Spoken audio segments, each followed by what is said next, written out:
ఆషాఢ పూజలతో అవుతారు కుబేరులు. ఇంత ప్రత్యేక ప్రాధాన్యత ఉన్న ఆషాఢ మాసంలో కొన్ని రకాల పూజలను చేయడం మిమ్మల్ని కుబేరులు చేస్తుంది. ముఖ్యంగా ఈ మాసంలో వచ్చే వారాహి దేవి నవరాత్రులను అత్యంత భక్తి శ్రద్ధలతో నిర్వహిస్తే ఖచ్చితంగా సంపన్నులు అవుతారని చెబుతారు. అంతేకాదు ఆషాఢమాసం అనేది గ్రామదేవతలకు కూడా ఎంతో ప్రసిద్ధి చెందింది. ముఖ్యంగా గ్రామదేవతలకు ఈ మాసంలో బోనాలను నిర్వహిస్తారు. గ్రామదేవతలను చాలా శక్తివంతమైన దేవతలుగా పరిగణిస్తూ కుటుంబాన్ని కాపాడాలని ప్రతి ఒక్కరూ ఆషాఢమాసంలోనే గ్రామదేవతలను పూజిస్తారు. ఎల్లమ్మ, పోచమ్మ, మైసమ్మ, ముత్యాలమ్మ, పెద్దమ్మ, పోలేరమ్మ వంటి అనేక మంది గ్రామదేవతలకు ఆషాఢమాసంలో మన పూర్వీకుల నుండి వస్తున్న ఆచారాల మేరకు పూజారికాలు నిర్వహిస్తే మంచి జరుగుతుంది. ఆషాఢమాసంలో ఈ పనులు చేయాలి. సత్ఫలితాలు.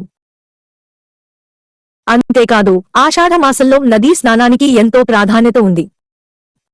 సమీపంలో ఉన్న నదిలో గాని తటాకంలో గాని స్నానం చేసి శ్రీ మహావిష్ణువుని నిష్ఠతో పూజించి గోవులకు గడ్డి తినిపిస్తే ఎంతో పుణ్యం లభిస్తుందని పండితులు చెబుతారు. ఆషాఢమాసంలో ముఖ్యంగా అమ్మవారిని ఆరాధించడం, అమ్మవారికి పూజలు చేయడం కూడా సత్ఫలితాలను ఇస్తాయని చెబుతారు. ఆషాఢమాసంలో దానాలు చేయడం కూడా శుభ ఫలితాలను ఇస్తాయి.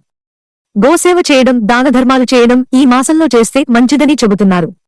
అంతేకాదు ఆషాఢమాసంలో పుణ్యక్షేత్రాలను సందర్శించడం కూడా మంచిదని, కోరుకున్న కోరికలు నెరవేరుతాయి అని చెబుతున్నారు. కనుక ఆషాఢమాసంలో గ్రామదేవతలను, వారాహి అమ్మవారిని, శ్రీ మహావిష్ణువుని నియమనిష్టలతో పూజిస్తే ఖచ్చితంగా కుబేరులు అవుతారు.